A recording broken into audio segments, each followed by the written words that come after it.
അഭിപ്രായമാണ്. Black belt കിട്ടിക്കഴിഞ്ഞാൽ karate അവിടെ വെച്ച് നിന്നു, പക്ഷെ ഒരിക്കലും അല്ല.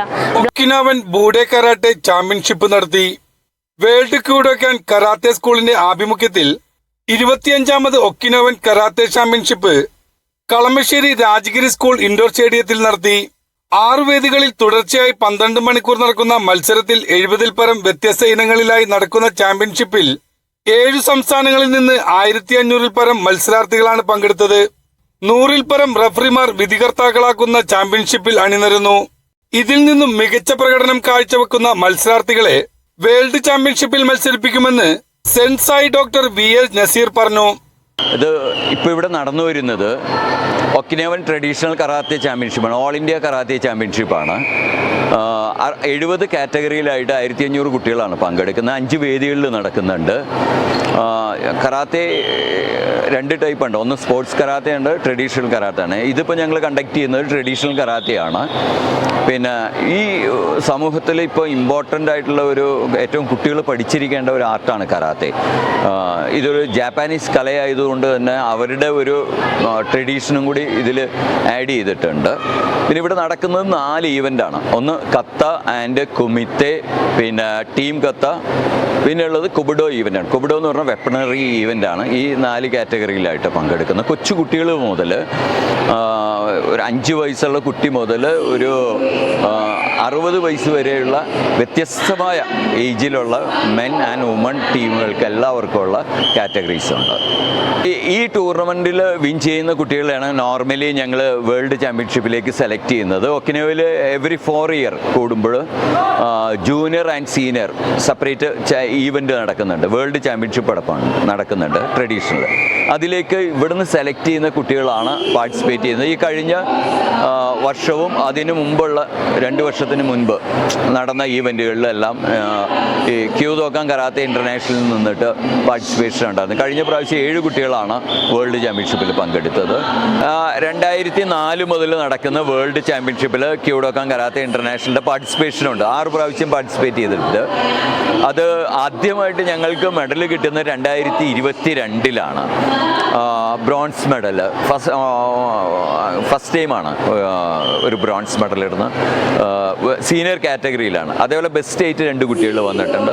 ഈ കഴിഞ്ഞ ഓഗസ്റ്റിൽ നടന്ന വേൾഡ് ചാമ്പ്യൻഷിപ്പിൽ ജൂനിയർ ചാമ്പ്യൻഷിപ്പിൽ 7 കുട്ടികൾ പങ്കെടുത്തിട്ടുണ്ട്.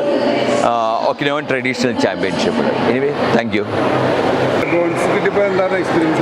ആ ഒരു ടൈമിൽ എന്ന് പറയുമ്പോൾ ഇത്രയും വലിയൊരു ഇന്റർനാഷണൽ സ്റ്റേജിൽ പെർഫോം ചെയ്യാൻ പറ്റുക എന്ന് പറയുന്നത് തന്നെ വലിയൊരു ഭാഗ്യമായിട്ടാണ് നമ്മൾ കാണുന്നത്. സോ ആ ഒരു ടൈമിൽ നമ്മൾ കുറേ മുമ്പ് തന്നെ അറൗണ്ട് 6 months മുമ്പ് തന്നെ റിഗറസ് ട്രെയിനിങ് സ്റ്റാർട്ട് ചെയ്ത് അങ്ങനെ ആ ഒരു മെഡലിലുപരി നമുക്ക് കിട്ടുന്ന ആ ഒരു എക്സ്പീരിയൻസ് ആണ്. അതൊരു വളരെ വ്യത്യസ്തമായിട്ടുള്ളൊരു എക്സ്പീരിയൻസ് ആയിട്ടാണ് കാണുന്നത്.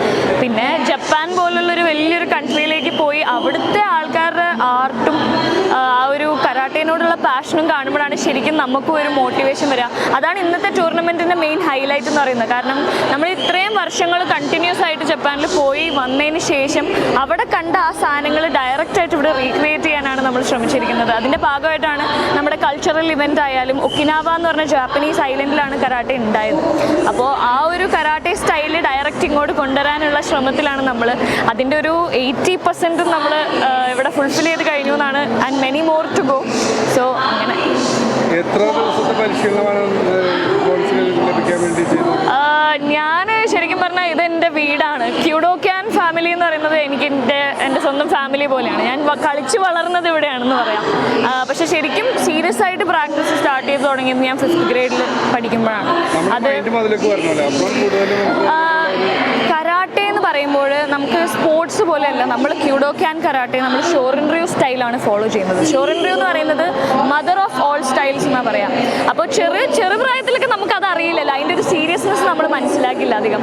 പക്ഷേ ആസ് വി ഗ്രോ ഓൾഡർ ആ ഒരു ആർട്ടിലേക്ക് നമ്മൾ ലയിച്ച് ചേരുക ചെയ്യുക. ശരിക്കും പറഞ്ഞാൽ കരാട്ടെ എന്ന് പറയുന്നത് ഒരു മാർഷൽ ആർട്ടോ ഇടിക്കാനോ ആയിട്ടുള്ളൊരു സംഭവമല്ല.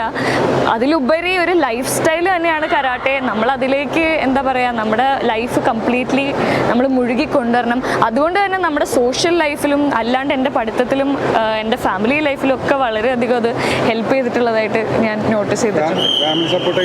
വളരെയധികം ഹൈലി സപ്പോർട്ടീവാണ്. എൻ്റെ വീട്ടിൽ എൻ്റെ അമ്മ, അമ്മുമ്മ, ചിറ്റ, ഡാഡ ഇത്രയും പേരുണ്ട്. അവരുടെ ഒരു വലിയൊരു സപ്പോർട്ട് കൊണ്ട് തന്നെയാണ്. ശരിക്കും പറഞ്ഞാൽ എൻ്റെ മദറിനായിരുന്നു ഏറ്റവും വലിയ ആഗ്രഹം കരാട്ടെ പഠിപ്പിക്കണം എന്നുള്ളത് ചെറുപ്പം തൊട്ടേ. അപ്പോൾ അങ്ങനെ നിർബന്ധിച്ചാണ് പണ്ട് വിട്ടുകൊണ്ടിരുന്നത്. പിന്നീട് ഇവിടെ വന്ന് നമ്മുടെ ഈ ഒരു ക്യൂഡോക്യാൻ ഫാമിലീൻ്റെ ആ ഒരു അപ്രോച്ച് ചെറുപ്പം തൊട്ടേ തന്നെ കാണുന്നതുകൊണ്ട് പിന്നീട് ഇവിടെ തന്നെ ആയി. അങ്ങനെ ആ ഒരു കണക്ഷനും കൂടിയാണ് ഇത്രയും വലിയൊരു അച്ചീവ്മെൻറ്റിലേക്ക് എത്തിച്ചതെന്നാണ് എനിക്ക് പറയാനുള്ളത്. പിന്നെ ഫിറ്റ്നസ്സും കാര്യങ്ങളൊക്കെ നമ്മൾ വളരെയധികം മെയിൻറ്റെയിൻ ചെയ്യേണ്ട ഒരു ഫീൽഡും കൂടിയാണിത്. അപ്പോൾ ഒരു മെഡൽ നേടിയത് കൊണ്ടോ ഇല്ലെങ്കിൽ ഒരു അച്ചീവ്മെൻറ്റ് കിട്ടിയത് കൊണ്ടോ കരാട്ടെ ഒരിക്കലും നിർത്തുന്നില്ല. പൊതുവേ എല്ലാവർക്കും ഉള്ള ഒരു അഭിപ്രായമാണ് ബ്ലാക്ക് ബെൽറ്റ് കിട്ടിക്കഴിഞ്ഞാൽ കരാട്ടെ അവിടെ വെച്ച് നിന്നു. പക്ഷെ ഒരിക്കലും അല്ല. ബ്ലാക്ക് ബെൽറ്റ് ആണ് കരാട്ടയുടെ തുടക്കം. അപ്പോൾ അവിടെ നിന്നാണ് നമ്മുടെ ലൈഫ് ചേഞ്ചിങ് ആയിട്ടുള്ള കുറേ നോളജ് നമുക്ക് ലഭിക്കാൻ പോകുന്നത്. അതൊരു വലിയൊരു ഹെൽപ്പാണ് നമ്മുടെ ലൈഫിൽ മുന്നോട്ടേക്ക് നീങ്ങാൻ വേണ്ടിയിട്ട്.